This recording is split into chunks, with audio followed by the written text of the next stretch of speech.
Olá pessoal, sejam bem-vindos a mais um vídeo. Nesse vídeo, nós iremos falar um pouco sobre o resultado do BTG Pactual.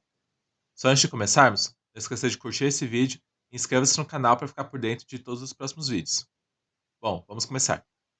Mesmo com toda a volatilidade que tivemos no trimestre, o BTG Pactual conseguiu ter bons resultados, tendo um crescimento de 10% da sua receita no primeiro trimestre, comparado com o mesmo período de 2022, e de 32% comparado com o trimestre anterior. Esse aumento das receitas foi impactado principalmente pelo aumento dos empréstimos para grandes e pequenas empresas. Mas esse não foi o único segmento que cresceu na empresa.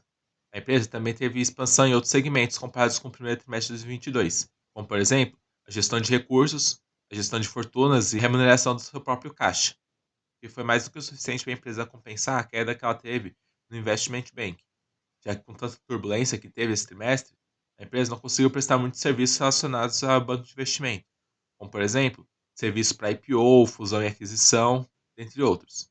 Mas é bom lembrar que o crescimento de 32% comparado com o trimestre anterior se deve principalmente pelo efeito Americanas, que no trimestre anterior afetou muito as receitas de corporate, quer dizer, de grandes empresas, que nesse trimestre não teve esse efeito. Portanto, a receita voltou à normalidade. Mas mesmo sem esse efeito, a empresa teria tido uma expansão da sua receita. Bom, agora vamos falar um pouco sobre cada um dos segmentos.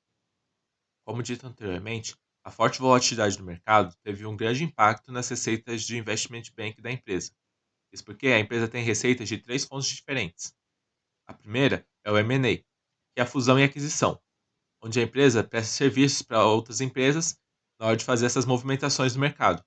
Outra fonte de receita é o ECM, que é o Equity Capital Market, que é o mercado de capitais, que a empresa presta serviços para auxiliar com IPO ou follow-on de novas ofertas. E essa área foi muito impactada pelo aumento das taxas de juros que nós tivemos no último ano. E a terceira é o DCM, que é o Debit Capital Market, que é o mercado de crédito, em que a empresa faz ofertas de renda fixa. Em 2022, esse foi a grande expansão da receita da empresa. Mas, por outro lado, no quarto trimestre de 2022 e nesse primeiro trimestre de 2023, a empresa teve mais dificuldade para colocar mais ofertas de renda fixa, justamente porque, com a grande volatilidade das expectativas, as taxas de juros subiram muito e as empresas tiveram mais dificuldade para colocar novas ofertas de renda fixa. Isso causou a grande contração da receita de investment bank da empresa.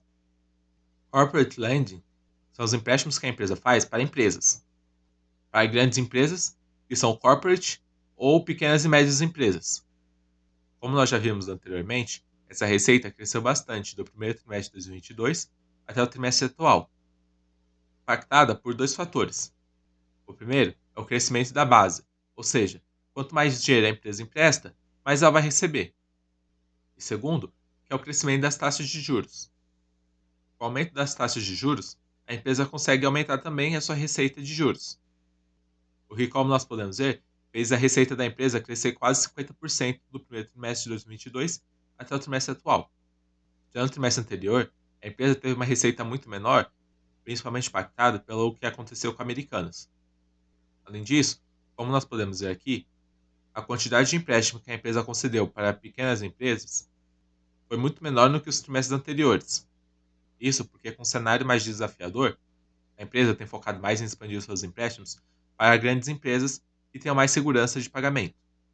A receita de Sales and Trading é a receita da empresa relacionada a todas as movimentações que a empresa faz, seja com clientes ou seja com o mercado.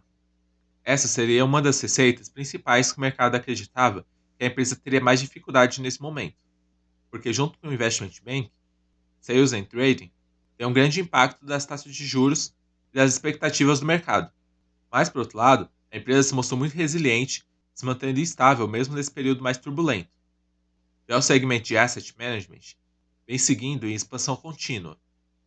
Nesse segmento, a empresa faz a administração e a gestão de recursos financeiros, como, por exemplo, fundos de investimento de ações e fundos imobiliários.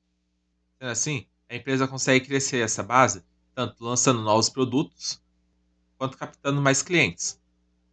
Portanto, é uma receita com menos volatilidade, que aumenta praticamente proporcionalmente ao quanto que a empresa tem sob gestão, principalmente na área de administração fiduciária, em que a empresa aumentou basicamente 100 bilhões de ativos sob gestão.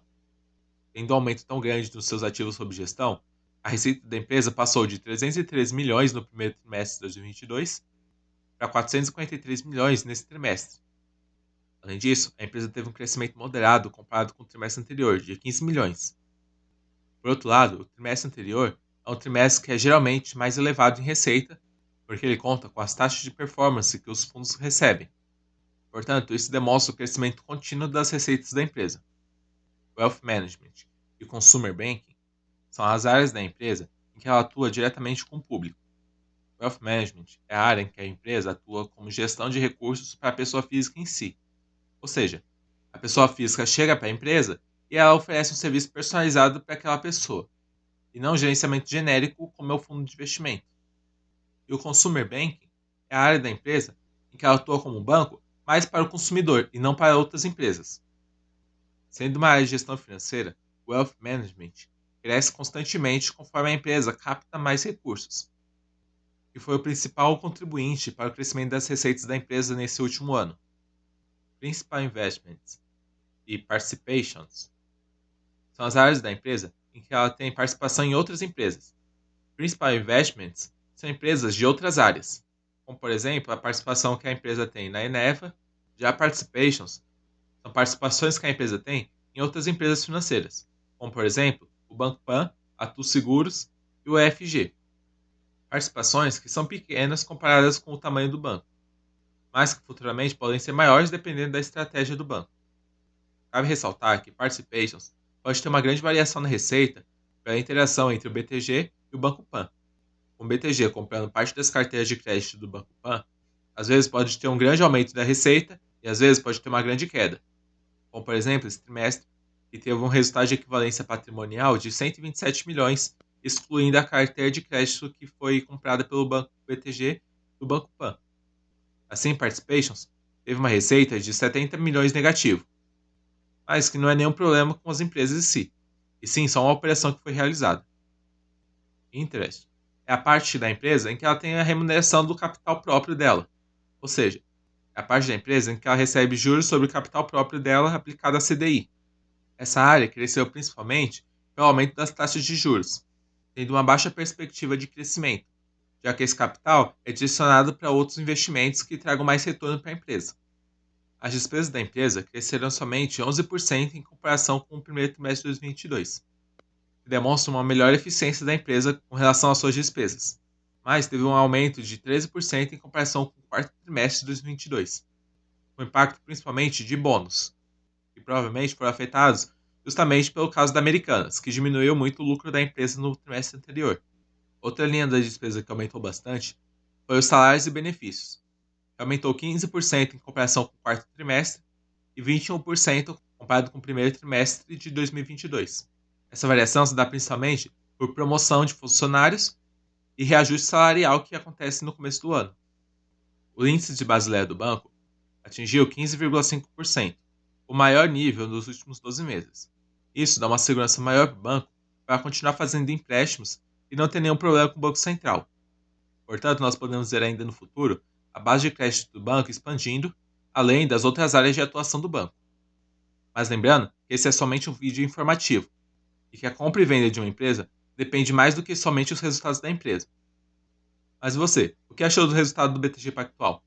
Deixe sua opinião abaixo e não esqueça de compartilhar esse vídeo para que outras pessoas tenham acesso a essa informação.